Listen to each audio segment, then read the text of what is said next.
10 দফা দাবি জানিয়ে সারা বাংলা অঙ্গনারী ও সহায়িকা কর্মী সমিতি ইসলামপুর প্রজেক্ট কমিটি বৃহস্পতিবার সিডিপিওকে ডেপুটেশন দেয়।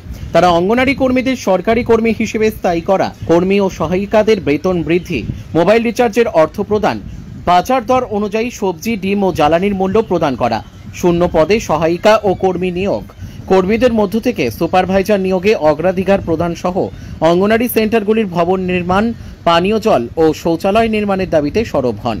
এদিনের ডেপুটেশনের নেতৃত্ব দেন সংগঠনের সম্পাদিকা Jyotsna Roy Das. Bureau report, news today India.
দাবি রয়েছে কি কি যদি একটু বলেন। আজ আমাদের ডেপুটেশন সিডিপিওর নিকট আমাদের 13 দফার দাবি নিয়ে আমাদের ডেপুটেশন।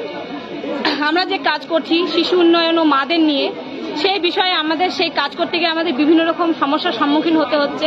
কারণ আমরা যেভাবে কাজ করে যাচ্ছি প্রত্যেকটা কর্মী ও সহায়িকা, সেই হিসাবে আমরা তার মূল্য পাই না। আমাদের ভাতা দেওয়া হয় সেটাও প্রতি মাসে আমরা সঠিকভাবে পাই না। কোনো মাসে হয়তো 1 তারিখে একটা রাজ্য সরকারের ভাতা ঢোকে, কোনো মাসে সেটার 28 তারিখ বা 15 তারিখ বা 18 তারিখ সেই ভাতাটা ঢোকে, এবং বিল আমরা সঠিকভাবে পাই না। বাজার দর অনুযায়ী ডিম, সবজি ও মূল্য, জ্বালানির যেসব মূল্যবৃদ্ধি হয়েছে সেই হিসাবে আমাদেরকে কোনো মূল্য প্রদান করা হয় না। এই বিভিন্ন বিষয় নিয়ে আজকে আমাদের সিডিপির নিকট দাবি সমূহ নিয়ে আমাদের আজকে ডেপুটেশন। মিছিল করেছিলেন আপনারা? হ্যাঁ, আমরা মিছিল করে এসেছি, পিডব্লিউডি মোড় থেকে মিছিল করে এসেছি আমাদের অফিস পর্যন্ত। কি নাম আপনার? আমার নাম সংঘমিত্রা রয়, আমি ইসলামপুর প্রজেক্টের একজন কর্মী।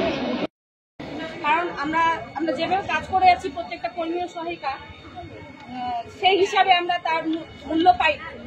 আমাদের ভাতা দেওয়া হয় সেটাও প্রতি মাসে আমরা সঠিকভাবে পাই না। কোনো মাসে হয়তো 1 তারিখে একটা রাজ্য সরকারের ভাতা ঢোকে, কোনো মাসে সেটার 28 তারিখ বা 15 তারিখ বা 18 তারিখ সেই ভাতাটা ঢোকে, এবং বিল আমরা সঠিকভাবে পাই না। বাজার দর অনুযায়ী ডিম, সবজি ও মূল্য, জ্বালানির যেসব মূল্যবৃদ্ধি হয়েছে সেই হিসাবে আমাদেরকে কোনো মূল্য প্রদান করা হয় না। এই বিভিন্ন বিষয় নিয়ে আজকে আমাদের সিডিপির নিকট দাবি সমূহ নিয়ে আমাদের আজকে মিছিল করেছিলেন আপনারা? হ্যাঁ, আমরা মিছিল করে এসেছি, পিডব্লিউডি মোড় থেকে মিছিল করে এসেছি আমাদের অফিস পর্যন্ত।